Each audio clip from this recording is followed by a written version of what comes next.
Alright, up next we have the free-flowing Atalanta versus Real Madrid. 13-time champions Real Madrid. Obviously Madrid start favourites in this one and are expected to progress in this one. Atalanta quarterfinalists last year in the Champions League, and a good team, a solid team, well-coached team. Right now they're 8th in Serie A, which has surprisingly been very competitive this year. However, they do have a game to 2 games in hand against teams around them in the Serie A table.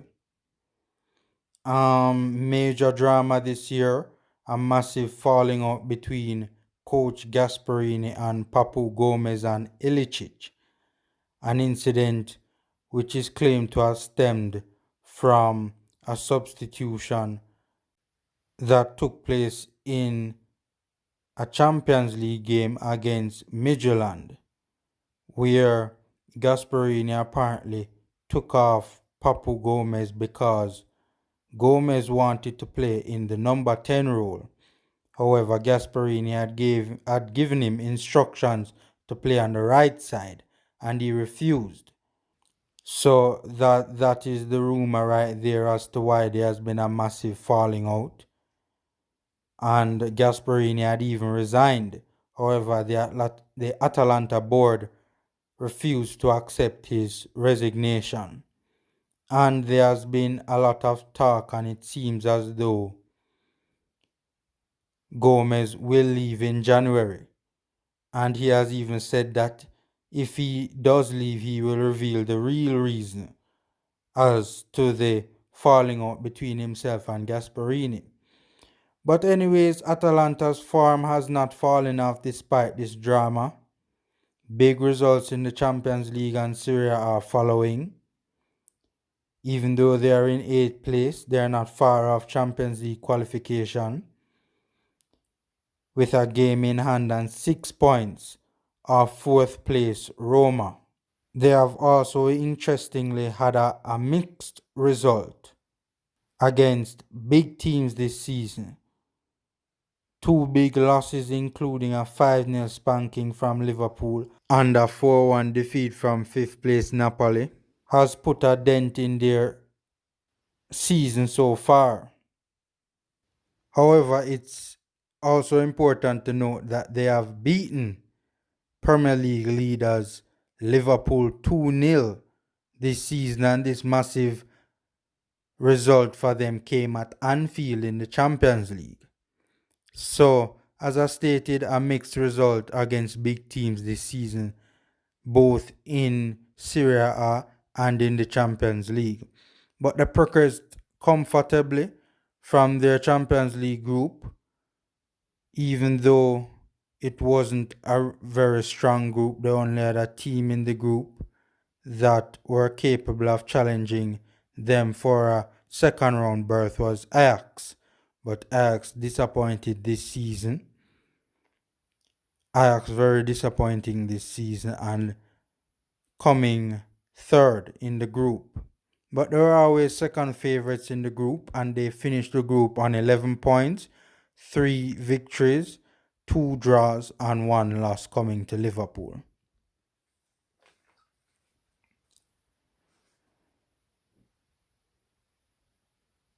Real Madrid again starts favourites in this last 16 tie. Because of the standard, it's sometimes difficult to give a fair assessment as to where clubs like Real Madrid are in their season.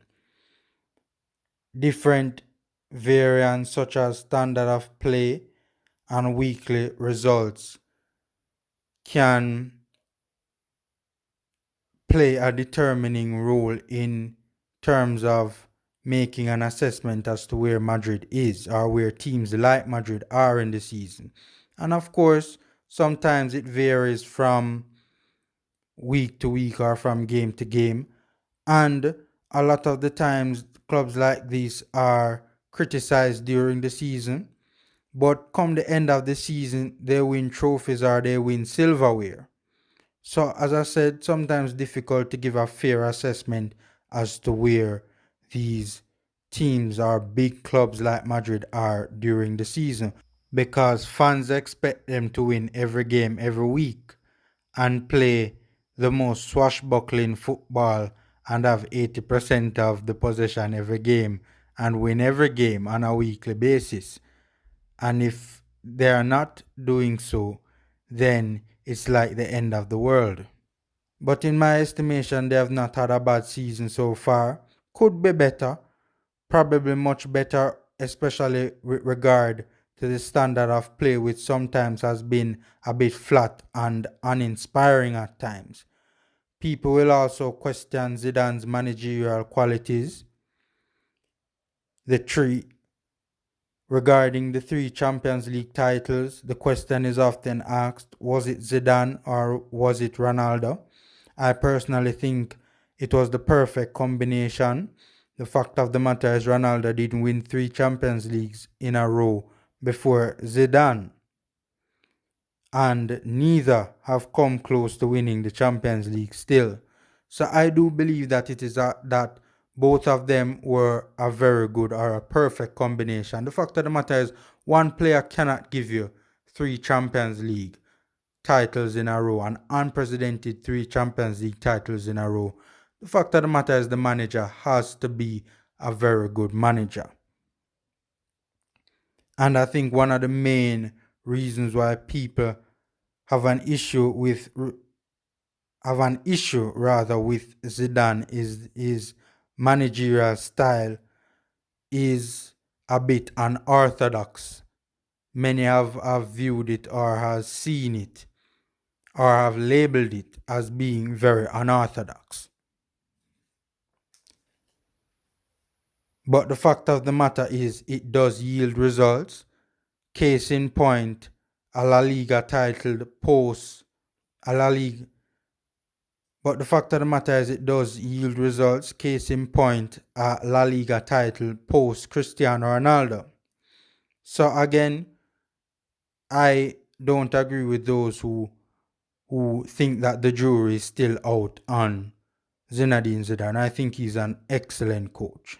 The fact of the matter, his trophy cabinet at Madrid suggests that he's an excellent coach. When he left the club, rather, they were in turmoil. When he came back, basically with the same players, barring the arrival of Eden Hazard, the underperforming and underwhelming Eden Hazard, it's mostly been the same players, and he has since used those same players to get results. The same players that many thought after he left were done. But so far this season, they have had a big 3 points against the leaders Atletico Madrid. Some unexpected and shock defeats from the likes of surprise package Cadiz, home and away to Shakhtar Donetsk, Alaves and Valencia have kinda put a damper on their season so far. But in recent times they have had a good run with regard to results of late. As I said, victory over Atleti, victories over Sevilla, Mönchengladbach and Athletic Club have meant that in recent times they have had a good record. They topped probably the toughest group out of all the groups in the Champions League, with either their Group B or Group H, with PSG, Leipzig, United and Istanbul being the toughest group. But their Group B, was a very tough group. Mönchengladbach, Shakhtar Donetsk, Inter Milan, a very, very tough group. Those were the teams that they had to play against. Mönchengladbach caused them serious problems, especially in the first leg at Borussia Park. Luckily for them, they managed to salvage a late equalizer, or two late goals to give them an equalizer. But, a very tough group. And they topped it. Inter Milan again not progressing out of their group this season in the Champions League. But Shakhtar, Mönchengladbach and Inter really made this group a tough Group B for Real Madrid. They finished with 10 points, 3 wins, 1 draw and 2 losses. So, but in the end, got it done and qualified for the last 16. But as I said, with Zinedine Zidane, Real Madrid really and truly should and more than likely will get the job done against Atalanta. But Gasperini, a very good coach, Atalanta, a very good team. If they could keep Papu Gomez, they really will make this tie interesting. But even if they do lose Papu Gomez, I still think that they'll make it interesting. But Papu Gomez is just such a big player for them. He's their captain and an inspiration. But all things being equal, if both sides were to remain the same results, same run of form, same personnel going into February, I do give Real Madrid the upper hand in this fixture.